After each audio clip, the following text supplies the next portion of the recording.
So if the people like Quantum Eraser or Nathan Oakley were scientifically honest and consistent in their assumptions and claims, then sucking out all the air from the dome would mean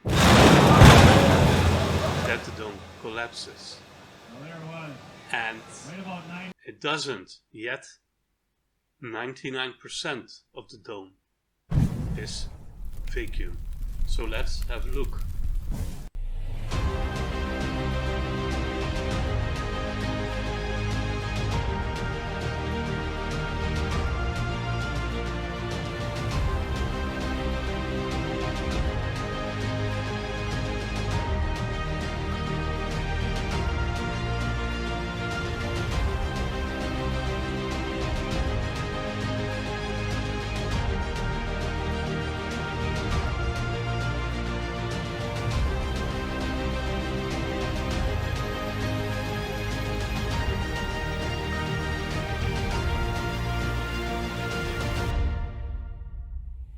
Nathan Oakley and Quantum Eraser like to mock people or insult them.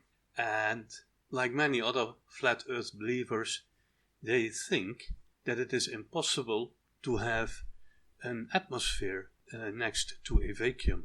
And everything they find which proves some of the normal standard physics laws will be used by them to prove that fact, that they think atmospheric pressure next to vacuum is impossible. And because they think this is the case, they believe that is the best proof that Earth cannot be a globe.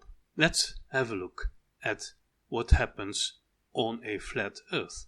Oh, and for a debunk on point by point of the Quantum Eraser's web page, I suggest you have a look at the video of Bob the Science Guy, who explains how things work and addresses the points one by one.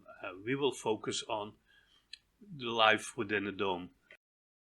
So let's assume that somewhere down there under that dome there is this perfect, beautiful, created Earth. And that is the place where MIT teaches youngsters that a vacuum container next to a container with gas pressure, when connected, they will exchange the gas until there is an equilibrium and both containers have the same pressure.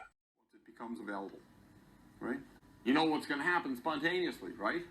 The gas is going to fill the available volume once it becomes available. That happens down there on that flat Earth. Also there happens the train wagon that imploded when we took out just 20% or so of the pressure inside that container.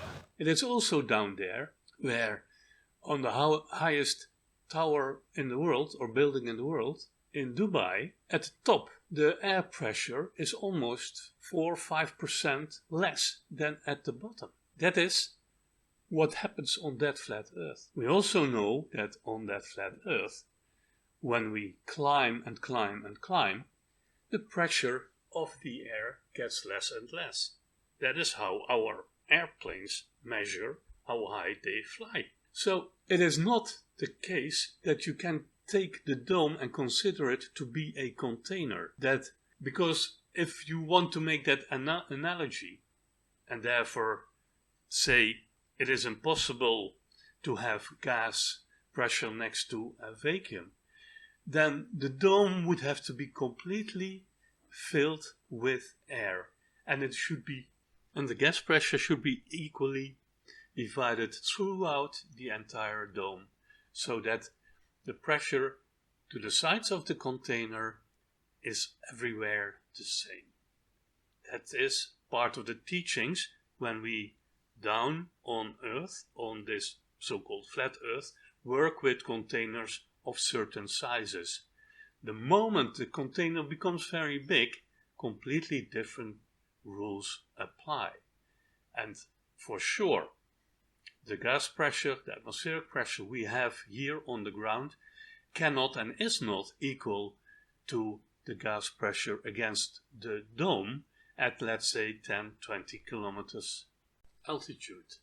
So, my dear friends, if we now continue in our search for the truth and don't mislead each other with fake information, then we can only conclude that if we live under a dome, if the Earth is flat, then still everything we have measured applies. So the higher you go, the lower the air pressure is. And that means that at 50 kilometers, 99.9% is already gone of the air. 99.9%. And that means that the last 0.1% of air is in the remainder of the dome, which, of course, is huge compared to these 50 kilometers. Just imagine that the sun, or the projection of the sun, or whatever is currently fashioned in the flat Earth, must be around 3,000 miles or 5,000 kilometers. And at 50 kilometers, basically, your atmosphere within the dome ends. Within the dome, you have 99.999%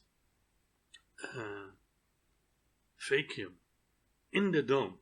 So if you say within the dome we allow a vacuum next to an atmosphere, then don't use that as an argument against a globe, because you have not even a reason why the air would stay below there, because you don't believe in gravity. The globe, at least, has gravity as a reason for the air to stick around the ball. I think that the dumbest argument somebody can make against the globe is vacuum next to an atmosphere. Because if you really are honest, scientifically honest, you would have the same phenomena inside your dome as the globers have outside their dome. And that is God's truth.